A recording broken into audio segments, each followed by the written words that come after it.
What's up, what's up, what's up? It's your man Chazz Ellis once again, and you're watching the Guy channel. Now, as you know, it's Monday, and on Mondays what I like to do is take a comment from the comment section or a question from my inbox and make a video out of it. So here you go.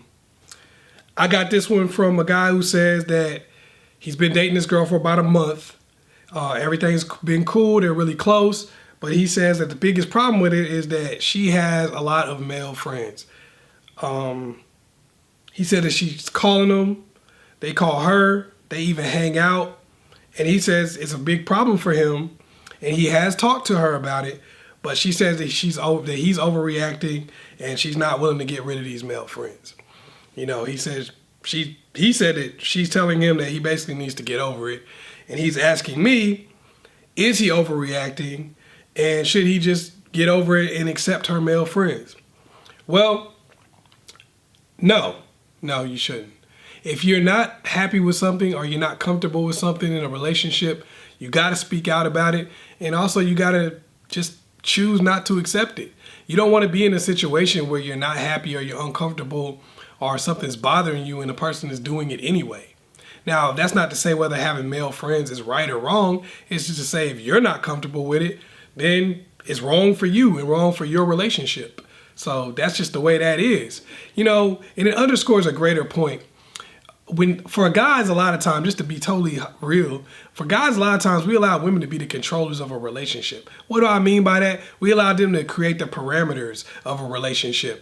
She's getting something out of dealing with these guys as friends or whatever. Are they friends? I don't know. But she's getting something out of dealing with these guys, right? You know, a lot of times male friends will worship the ground a girl walks on. So they might give her positive affirmation. She's hanging out with them and stuff like that. So you got to think whenever you guys are having arguments or incidents, she's got an outlet. She's got other people that she can go to. But what if you wanted to go to some other people? What if you wanted to go get a lap dance or have sex? Because maybe you don't want to talk to somebody about all your problems, or you don't want somebody to just give you a whole lot of compliments or something like that. Things that women generally value a lot more than men. So you'd have to sneak around to do something like that. She'd get pissed. I'm sure she wouldn't just accept it. Let's be real. She'd get pissed at you. You'd be getting in trouble. You'd be every kind of dog and fuck boy you could possibly be, right? But she's basically in a position where she can openly tell you that she's doing things that you're not comfortable with that are really kind of outside of the relationship. That's because you're allowing her to be the controller of the relationship. You're allowing her to create the rules and parameters. And if I get to create the parameters, if I get to create the rules, then how do I ever get in trouble for breaking them? This is what a lot of guys run into, where they basically let women cheat pretty much. They emotionally cheat all they want to. And then when you physically cheat, now you're in trouble because you basically let her be in control. You're sneaking around to do the things that you want to do while allowing her to do them out in the open because she just really has said your feelings don't count and you've bought into that. A lot of men have been programmed by society to basically buy into the fact that what they want is wrong, but what their woman wants is right. So they feel like they've done something wrong in a lot of cases where it may not be the situation. So if you're not comfortable with something, that means it's not right for you. Okay? My dad used to always say this. He said, you can't tell a girl what to do, but you can tell her what she has to do to be with you. So you can't tell this girl what to do, but you can tell her what she has to do to be with you.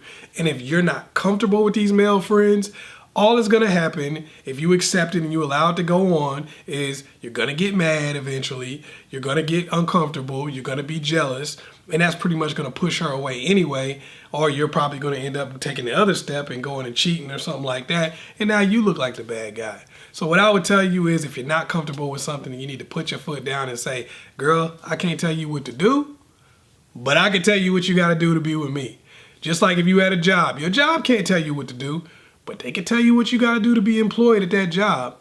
So, you know, that's kind of how I would go about it. It's just basically saying, this is what you got to do to be with me.